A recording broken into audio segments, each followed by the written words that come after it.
na rin pinansin pa.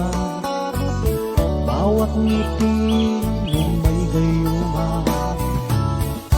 Dahil sa akala ko hindi ako iibig sa'yo,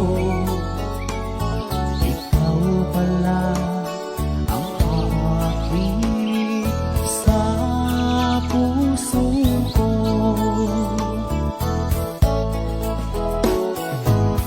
Kaya ngayon'y laging gulong-gulo ang puso ko.